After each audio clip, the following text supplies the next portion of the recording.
नमस्कार, मैं हूं पवन त्यागी।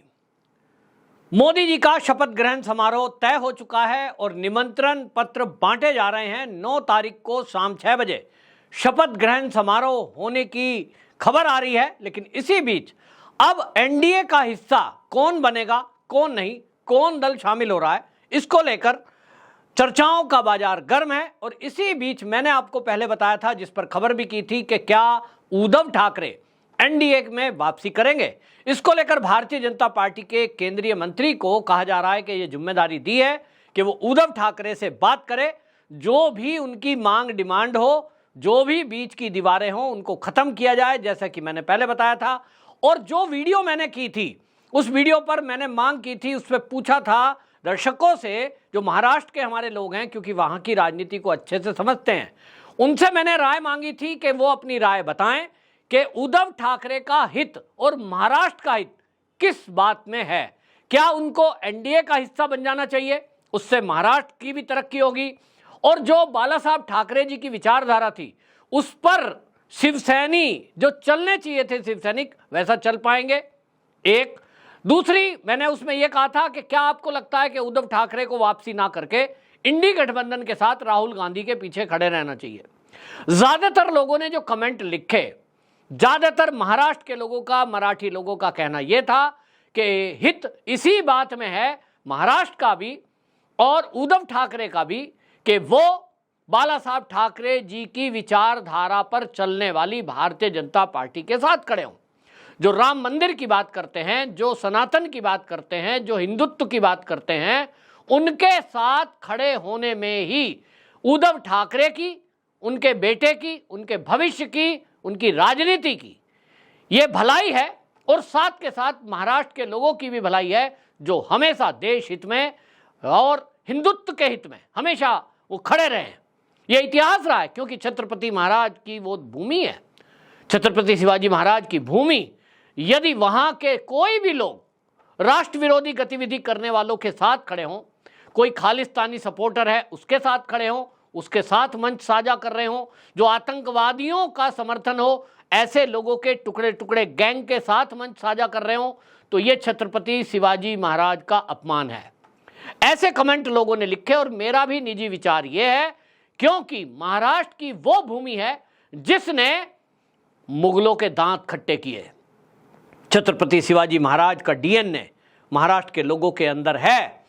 और ऐसे में यदि किसी के सामने नतमस्तक होना पड़ जाए, और वो भी ऐसी ताकतों के सामने जिनको आतंकवादियों की मृत्यु पर रात को नींद ना आए, जिनको बम ब्लास्ट में हिंदू आतंकवाद नजर आए, ऐसे लोगों के साथ जो टुकड़े टुकड़े गैंग के सदस्य हैं, वहां टिकटों पर उनको चुनाव लड़वाया जाए। और सोचिए, खालिस्तानी मूवमेंट चलाने वाले लोग जिनके साथ गठबंधन में खड़े हों, अब ऐसे के साथ खड़े होने के बजाय उद्धव ठाकरे क्या निर्णय करेंगे, ये उनकी व्यक्तिगत राय है। लेकिन अब खबर आ रही है, और वो खबर आपको बता दूं, जो एनसीपी शरद पवार हैं, उनकी पार्टी के जो अध्यक्ष हैं वो जयंत पाटिल, उन्होंने ये खबर मीडिया में बताई। और उन्होंने कहा कि मैंने उद्धव ठाकरे से बात की है, उन्होंने मना कर दिया कि मैं किसी भी कीमत में एनडीए का हिस्सा नहीं बनूंगा।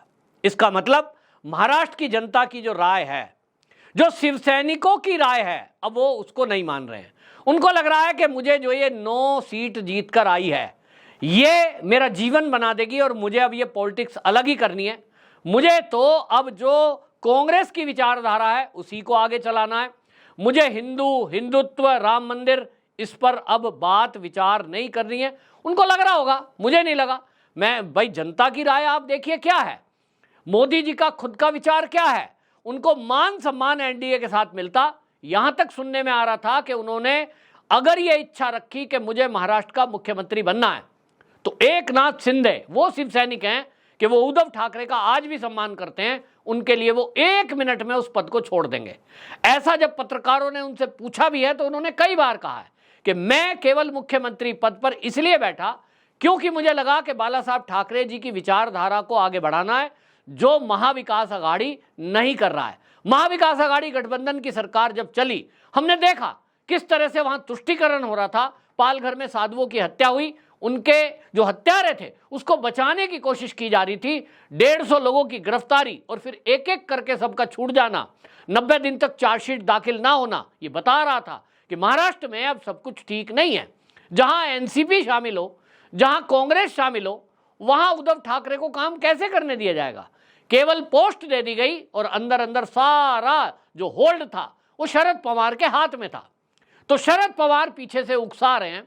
शरद पवार ये बयान दे रहे हैं कि उद्धव ठाकरे गर्दन कटा सकते हैं लेकिन वो एनडीए का हिस्सा नहीं बनेंगे, क्योंकि शरद पवार को लग रहा है कि ये भारतीय जनता पार्टी के चलते उनकी पार्टी के तो टुकड़े टुकड़े हो गए, उनकी वैल्यू जीरो हो गई।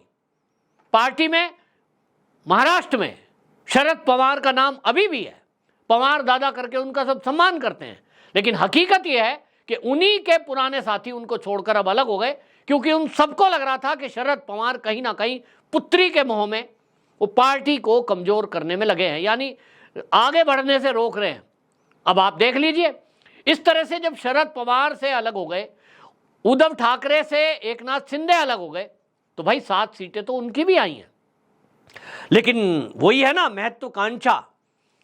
अगर उद्धव ठाकरे को लग रहा है कि वो इंडी गठबंधन के साथ जाकर के और वो बीएमसी चुनाव जीत जाएंगे, फिर महाराष्ट्र में जब चुनाव होंगे विधानसभा के तो फिर से वो मुख्यमंत्री बन जाएंगे, तो भाई मुंगेरी लाल का सपना देखने में कोई अर्ज नहीं है। लोग ये देख रहे हैं कि आप किस विचारधारा से आगे हैं। पहली बार महाविकास आघाड़ी के साथ जब मिलकर आप बने, आपने सरकार बना ली, आपको लगता है कि शरद पवार के साथ और राहुल गांधी के साथ मिलकर के हम इसी तरह से सरकार बना लेंगे, तो ठीक है, जनता तय करेगी, जनता को तय करना है। अब ये तो भविष्य बताएगा कि महाराष्ट्र में क्या होगा, लेकिन आज की डेट में जो मोदी जी इस समय निमंत्रण भेज रहे हैं, अपने दूत को भेज रहे हैं कि भाई शामिल होना है तो हो जाओ, ये एक अवसर है, आपको मान सम्मान दिया जा रहा है भारतीय जनता पार्टी की तरफ से। यदि उद्धव ठाकरे ये सोचते हैं कि उनके ना मिलने से मोदी जी प्रधानमंत्री नहीं बन सकते, उनके बिना नहीं बन सकते, तो ये उनकी भूल है। आंकड़ों पर उद्धव ठाकरे गौर करें तो वो देख पाएंगे कि इस समय भारतीय जनता पार्टी एनडीए 303 का आंकड़ा छू चुका है और आगे आने वाले एक हफ्ते के अंदर ये आंकड़ा 325 पहुंचेगा। इस 325 में बड़े आराम से भारतीय जनता पार्टी एनडीए मिलकर सरकार चलाने वाली है। मंत्रिमंडल की चिंता हो रही है, इसमें और गठबंधन भी शामिल होंगे, अभी और कई नेता इसमें शामिल होंगे। हां, उद्धव ठाकरे अगर नहीं चाहते हैं तो वो ना आए, निश्चित रूप से वो सरकार तो बनेगी और 5 साल चलेगी, लेकिन उद्धव ठाकरे अगर नहीं आने का फैसला करते हैं तो निश्चित जान लीजिए फिर मोदी जी का एक तीसरा टर्म जो है, ये वो बोल चुके हैं कि वो बड़े और कड़े फैसले लेंगे। और जो मेरे पास जानकारी है मैं आपको बताता चलूं, मैंने पहले भी इस बात का जिक्र किया है कि कई केस महाराष्ट्र के पेंडिंग हैं। उद्धव ठाकरे जी अगर ये सोच रहे हैं कि सब कुछ ऐसे ही चलता रहेगा जैसे अब तक चल रहा था, तो यदि आप समय आने पर मोदी जी का साथ नहीं दे रहे हैं तो मोदी जी आपकी शर्म लिहाज या आपके पापा की शर्म लिहाज, पिता बाला साहब ठाकरे जी की शर्म लिहाज कब तक करेंगे। फिर केस खुलेंगे, केस चलेंगे, और केस चलेंगे तो चीजें ये भी खुलेंगी कि एंटीलिया वाला मामला क्या था, जो अनिल विज था, अनिल वाजे था, वो मामला क्या था, पुलिस से ट्रांसफर पोस्टिंग जो रश्मि शुक्ला जो कि इंटेलिजेंस हेड थी, अभी वो पेन ड्राइव गृह मंत्रालय में सुरक्षित है, और जब दूसरी बार अब फिर से एक बार अमित शाह गृह मंत्री पद संभालेंगे तो निश्चित रूप से उस पेन ड्राइव पर संज्ञान लिया जाएगा।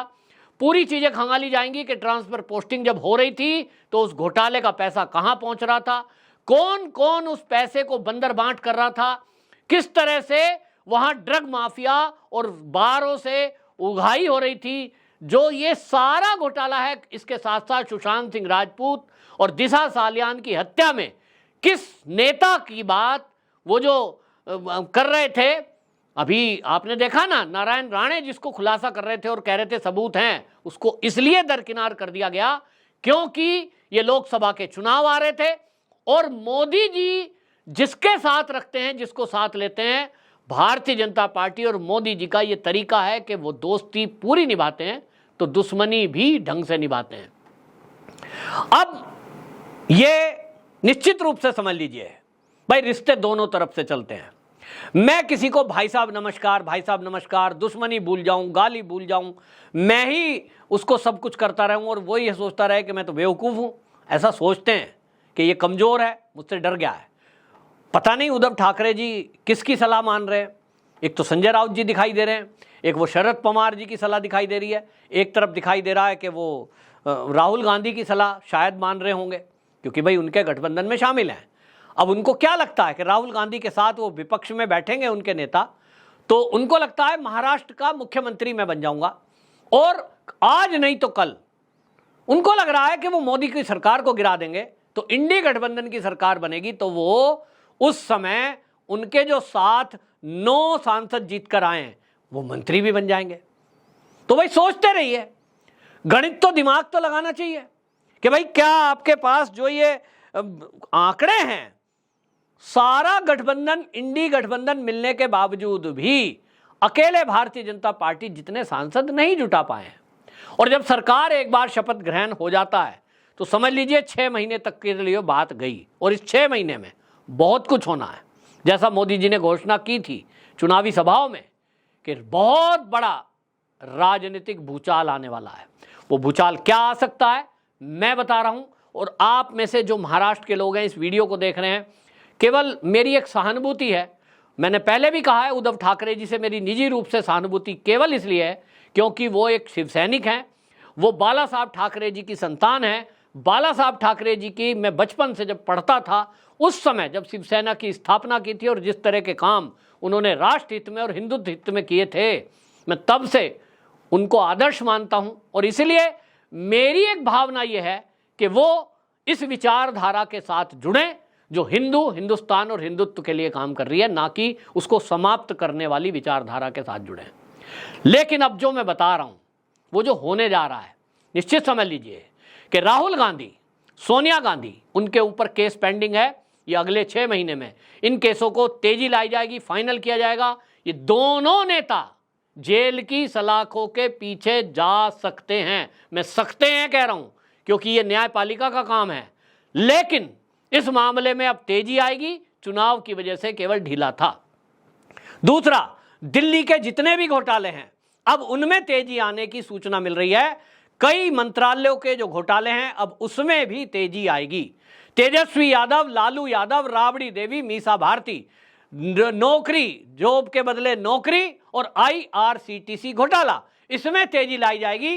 ये लालू जी तो पहले ही जमानत पर हैं, उनकी जमानत रद्द होने वाली है। मेडिकल ग्राउंड रहेगा तो आप हॉस्पिटल में रहिए, घर में नहीं रहने दिया जाएगा। तेजस्वी यादव जेल जा सकते हैं मेडिकल ग्राउंड बनाने के लिए, भले ही वो कमर को पकड़कर चुनाव में घूम रहे थे, लेकिन एम्स के डॉक्टरों के पैनल से उनकी चेकिंग कराई जाएगी और जेल के बाहर नहीं रहेंगे, आप जेल के अंदर रहेंगे अगर आपका अपराध सिद्ध होता है। तो एक बिहार से ये जो लालू जी का परिवार है इनके खिलाफ तेजी से अब जांच होगी, ये जेल के अंदर सलाखों में जाते दिखाई देंगे।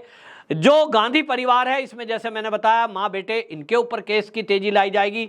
नेशनल हेराल्ड मामले के अलावा और कुछ मामले भी खुल सकते हैं। इसी तरह महाराष्ट्र के जो सुशांत सिंह राजपूत वाला केस है अब उस मामले में तेजी लाई जाएगी। SIT को अभी तक चुप कर दिया गया था, अब देवेंद्र फडणवीस जो कि इस्तीफे की पेशकश कर रहे हैं, एक तरफ उनको हटना पड़ेगा, एकनाथ शिंदे को हटना पड़ेगा, तब जाके उद्धव जी वहां CM बनेंगे, केंद्र में उनके मंत्री बनेंगे। इतनी ब्लैकमेलिंग में मोदी जी नहीं आने वाले हैं, ये मुझे पता चला है। तो इसका मतलब ये हुआ कि या तो आप दोस्ती और भाईचारे में आ जाइए, विचारधारा को समझते हुए NDA में आ जाइए, और यदि आपने तय कर लिया है कि आपको फाइट करनी है तो ठीक है, फिर आप मुकाबला करिए और तैयार हो जाइए उन सब घोटाले और घपलों की जांच के लिए जो पेंडिंग कहीं डाल दिए गए थे। वो सब चीजें खुल सकती हैं। अब इसमें वो किसकी सलाह मानते हैं? ऐसे लोगों की जो उद्धव ठाकरे जी का नुकसान कराना चाहते हैं या उनके जीवन में आनंद लाना चाहते हैं, ये उद्धव ठाकरे जी के ऊपर है। बहरहाल उद्धव ठाकरे जी के बिना या उद्धव ठाकरे के साथ, दोनों कंडीशन में मोदी जी तो प्रधानमंत्री बनने ही जा रहे हैं। और जैसा मैंने कहा, एक बार शपथ हो गई, 6 महीने के लिए वो बन गए, और इसी 6 महीने में बड़े राजनीतिक फैसले मोदी जी करने वाले हैं। एजेंसियां बड़े पैमाने पर एक्टिव होने वाली हैं, और इसी बीच बड़े भूचाल की जो बात कही है, समझ लीजिए कि ये अब क्या क्या होगा।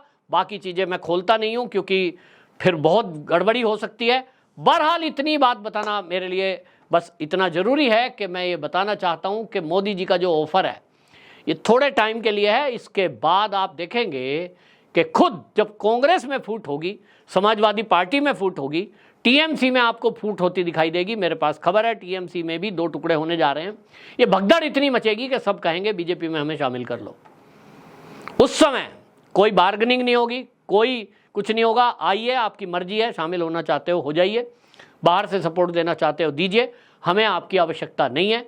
ऐसा तो मोदी नहीं कहेंगे, लेकिन सपोर्ट जरूर दी जाएगी। यह आंकड़ा 350 तक पहुंच जाएगा। बहुत सारे दल बीजेपी में मर्ज हो जाएंगे। ये भी आपको एडवांस की खबर बता रहा हूं। आपकी क्या राय है कमेंट बॉक्स में जरूर बताएं। वंदे मातरम।